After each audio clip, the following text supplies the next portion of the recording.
শুভ সন্ধ্যা বন্ধুরা। আজ হলো 22 ফেব্রুয়ারি, রবিবার। আজকের সন্ধ্যার বিশেষ বিশেষ খবর হলো গোপন তথ্য ফাঁস ও দুর্নীতির অভিযোগে সরব করিমগঞ্জ জেলা কংগ্রেস।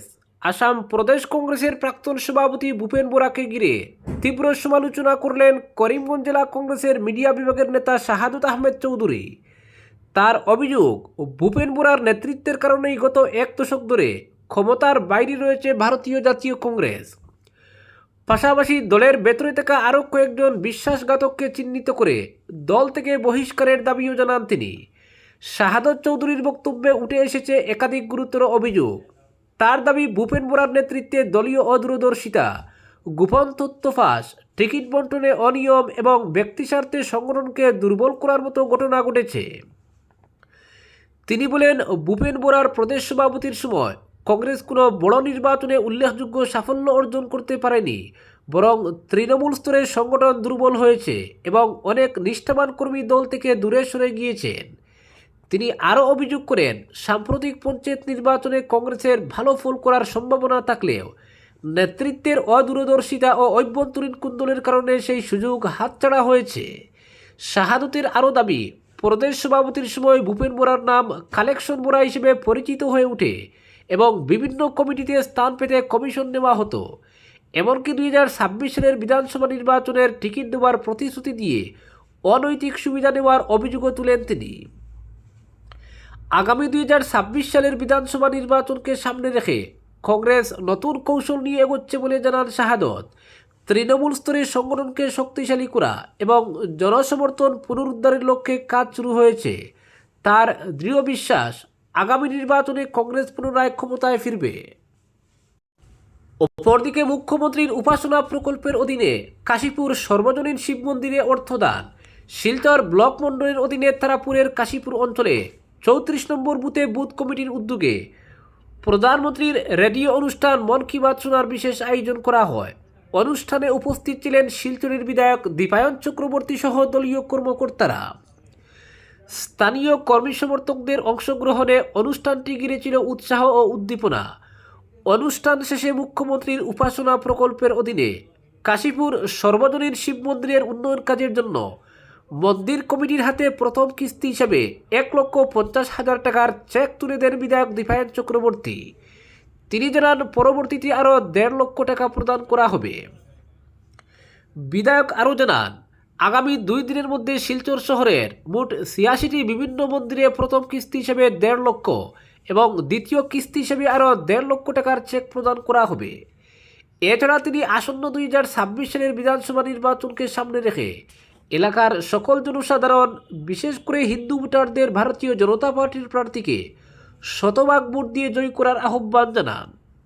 পরবর্তী খবরটি হল, 8 মার্চের মধ্যে বিজেপিতে যোগ দেবেন বহু কংগ্রেস নেতা, বললেন ভূপেন বোরা। আসামে কংগ্রেসের পতনের 5টি প্রধানের কারণের মধ্যে অখিল গগৈ অন্যতম। 8 মার্চের মধ্যে অনেক জাতীয়তাবাদী কংগ্রেস নেতা বিজেপিতে যোগ দেবেন, এই মন্তব্য করলেন সদ্য প্রাক্তন কংগ্রেস নেতা ভূপেন বোরা। বিধানসভা নির্বাচন নিয়ে এখন রাজ্যে উত্তেজনা তীব্রতর হচ্ছে। শাসক ও বিরোধী শিবিরে নির্বাচন নিয়ে চলা ব্যস্ততার মধ্যেই 3 দিনের আসাম সফর সূচি নিয়ে কেন্দ্রীয় স্বরাষ্ট্রমন্ত্রী অমিত শাহ রাজ্যে আসেন। বিভিন্ন সরকারি কর্মসূচি শেষ করে শুক্রবার রাত 8টায় কইনাদুরা রাজ্য অতিথি ভবনে স্বরাষ্ট্রমন্ত্রী অমিত শাহের সঙ্গে এক বৈঠকে যোগ দেন মুখ্যমন্ত্রী হিমন্ত। বৈঠক শেষে ভূপেন বোরা সংবাদ মাধ্যমের সামনে তাৎপর্যপূর্ণ মন্তব্য করেন।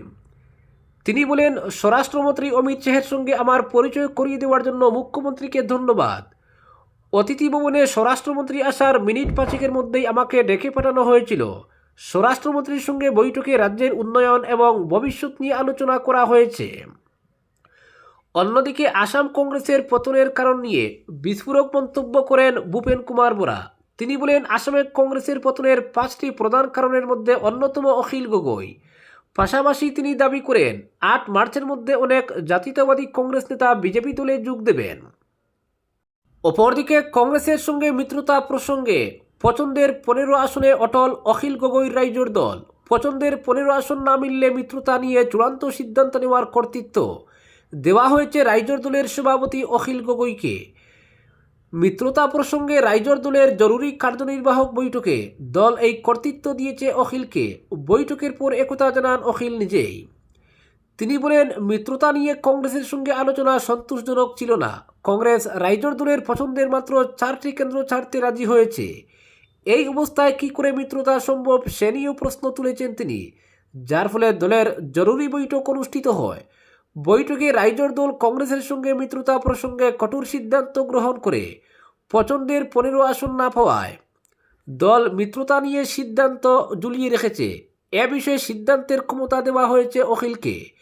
তিনি বলেন, কংগ্রেস ইতিমধ্যে রাইজর দলকে 15টি আসন ছেড়ে দিতে সম্মত হয়েছে, কিন্তু সমস্যা পছন্দের আসন নিয়ে। রাইজর দলের পছন্দের মাত্র 4টি দেওয়া হয়েছে। জয়ের সম্ভাবনা থাকা কেন্দ্র না পেলে বিজেপিকে পরাজিত করা কিভাবে সম্ভব হবে? অপরদিকে 1 বছরেরও বেশি সময় ধরে বন্ধ থাকার পর আগরতলা, ঢাকা, কলকাতা আন্তর্জাতিক বাস পরিষেবা ফের চালু হওয়ার পথে। এই পরিষেবা ত্রিপুরা, বাংলাদেশ ও পশ্চিমবঙ্গের যাত্রীদের যাতায়াত সংযোগ পুনরুজ্জীবিত করবে। ত্রিপুরা রোড ট্রান্সপোর্ট কর্পোরেশন ও রয়্যাল মৈত্রী পরিচালিত এই পরিষেবা ভিসা সমস্যা এবং যাত্রী সমস্যা কমে যাওয়ার কারণে বন্ধ রাখা হয়েছিল। সংবাদ মাধ্যমে এক সাক্ষাৎকারে যাত্রী গাইড শিপন সরকার জানান, ভিসা বন্ধ থাকায় অনেক সম্ভাব্য যাত্রী ভ্রমণ করতে পারেননি, ফলে বাস পরিষেবাটি দীর্ঘদিন ধরে অচল ছিল। 1 বছরেরও বেশি সময় পরিষেবাটি বন্ধ থাকে। তবে গতকাল আমরা পরীক্ষামূলকভাবে বাসটি এখানে নিয়ে এসেছি। সরকার আরও জানান, এখন লক্ষ্য হচ্ছে নিয়মিত পরিষেবা চালু করা, যাতে সাধারণ মানুষ ফের চালু হওয়া এই রুট সম্পর্কে সচেতন হতে পারেন, এই রুটের আনন্দ উপভোগ করতে পারেন। বাস চালক ফয়েক আহমদ স্বাভাবিক পরিষেবা ফের শুরু হওয়ার বিষয়ে আশাবাদ ব্যক্ত করেন। তিনি বলেন, এই মুহূর্তে পরীক্ষামূলকভাবে আমরা বাস চালাচ্ছি। বর্তমানে কোনো যাত্রী নেই, তবে খুব শীঘ্রই যাত্রী সংখ্যা বাড়বে বলে আমরা আশাবাদী। তিনি আরও জানান, বাংলাদেশ হাই কমিশনের কর্মকর্তারা ইঙ্গিত দিয়েছেন যে ছাত্র, পর্যটক সহ অন্যান্য ভ্রমণকারীদের জন্য খুব শীঘ্রই ভিসা প্রক্রিয়াকরণ ফের শুরু হতে পারে, যা আন্তঃসীমান্ত যাতায়াতের জন্য অত্যন্ত গুরুত্বপূর্ণ। ফায়েক বলেন, প্রায় 25 জন কর্মী প্রস্তুত রয়েছেন। পূর্ণাঙ্গ পরিষেবা শুরু হলে যাতে মসৃণভাবে চালানো যায়, সেজন্যই এই প্রস্তুতি। অপরদিকে সাংসদ পদ লাভে ভোট ও নোট কিছুর প্রয়োজন পড়েনি, বললেন প্রাক্তন সাংসদ মিশন। করিমগঞ্জ কলেজে অতিরিক্ত শ্রেণীকক্ষের উদ্বোধন। দীর্ঘ বছর উত্তর করিমগঞ্জের বিধায়ক হিসেবে দায়িত্ব পালন করেছি। জীবনের রাজনৈতিক উত্থান পতন যেমন অনেক দেখেছি, তেমনি সাক্ষী হয়েছি বহু ঘটনার। তবে দলের শীর্ষ নেতৃত্বের আশীর্বাদ এবং দলীয় কর্মীদের সহযোগিতায় সাংসদ পদ লাভে ভোট এবং নোট দুটোরই প্রয়োজন পড়েনি। সাংসদ তহবিলের অধীনে করিমগঞ্জ মহাবিদ্যালয়ে অতিরিক্ত শ্রেণীকক্ষের উদ্বোধন অনুষ্ঠানে যোগদান করে কথাগুলো বলেন রাজ্যসভার প্রাক্তন সদস্য মিশন রঞ্জন দাস। করিমগঞ্জ কলেজে অতিরিক্ত শ্রেণীকক্ষ নির্মাণের জন্য সাংসদ উন্নয়ন তহবিলের বরাদ্দ 49 লক্ষ টাকার কাজের শিলান্যাস হয়েছিল 2025 সালের 7 মার্চ। মাত্র 8 মাসের মধ্যেই কাজ সম্পন্ন হয়। অপরদিকে নতুন আসামে কেউ আর জমি দখল করতে পারবে না, বললেন মুখ্যমন্ত্রী হিমন্ত। আসাম এখন অটল, অবিচল এবং অগ্রগামী। আর এই নতুন আসামে আর কেউ জমি দখল করতে পারবে না। গন্ডার হত্যা করে আসামের সীমাও কেউ পেরোতে পারবে না। কচুতলিতে 10ম আসাম পুলিশ বাহিনীর মুখ্য কার্যালয়ের শিলান্যাস অনুষ্ঠানে কেন্দ্রীয় স্বরাষ্ট্রমন্ত্রী অমিত শাহকে সাক্ষী রেখে ভাষণে একথা বলেন মুখ্যমন্ত্রী হিমন্ত বিশ্ব শর্মা। তিনি বলেন, বছর কয়েক আগেও কচুতলির 708 বিঘা জমি অবৈধদের দখলে ছিল, কিন্তু সন্দেহজনকদের উচ্ছেদ করতে কেউ সাহস দেখাননি। দ্বিতীয়বার ক্ষমতায় আসার পর বিজেপির আমলে কচুতলির 700 বিঘা জমি দখলমুক্ত করে সন্দেহজনকদের রাস্তা দেখানো হয়েছে। বিজেপি ক্ষমতায় না এলে এ কাজ কেউ করে দেখাতে পারতেন না। মুখ্যমন্ত্রী বলেন, গত 5 বছরে বনাঞ্চলের 1.10 লক্ষ বিঘা, 26,000 বিঘা সরকারি জমি এবং 7,000 বিঘা পিজিআর বিজিআর মিলিয়ে মোট 1.5 লক্ষ বিঘা জমি দখলমুক্ত করা হয়েছে। সব মিলিয়ে 40 লক্ষ বিঘা জমি সন্দেহজনকদের দখলে রয়েছে, যার মধ্যে 1.5 লক্ষ বিঘা জমি দখলমুক্ত করা হয়েছে। তৃতীয়বারের জন্য বিজেপি ক্ষমতায় এলে লাগাতার উচ্ছেদ অভিযান চালিয়ে 5 লক্ষ বিঘা জমি দখলমুক্ত করা হবে। যেমন করেই হোক না কেন আসামকে বাঁচানোর পাশাপাশি বাংলাদেশি মুক্ত করা হবে। তিনি বলেন, আগের আসাম এখন আর নেই। অসমীয়াদের আর কেউ রক্তচক্ষু দেখাতে পারবেন না, মাথা নত করবে না আর অসমীয়া, আপোষও করবে না সরকার। মুখ্যমন্ত্রী বলেন, কেউ গন্ডার হত্যা করতে চাইলে 10 বার চিন্তা করতে হবে তাকে, কারণ গন্ডার হত্যা করে আসামের সীমা পেরোতে পারবেন না আর কেউ। গত 5 বছরের সফলতার প্রসঙ্গ টেনে এনে মুখ্যমন্ত্রী বলেন, সেমিকন্ডাক্টর শিল্প এসেছে আসামে, স্বচ্ছতার সঙ্গে 1.5 লক্ষ যুবক যুবতী চাকরি পেয়েছেন, গুয়াহাটি উত্তর গুয়াহাটির মধ্যে সেতু নির্মাণ হয়েছে, নারেঙ্গি কুরুয়ার মধ্যে সেতু নির্মাণ হবে, জাতীয় সড়কে যুদ্ধ বিমানের অবতরণ হয়েছে, হবে রিং রোডও, কচুতলির সামনে দিয়ে রিং রোড যাবে। যদি উচ্ছেদ অভিযান চালানো না হতো তাহলে রিং রোড নির্মাণের পর কচুতলিতে সন্দেহজনকরাই থাকতেন।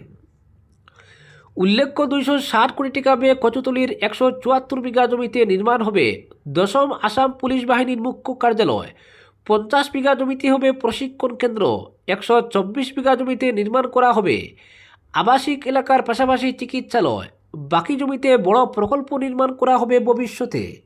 আজকের বিশেষ সংবাদ এখানেই সমাপ্ত।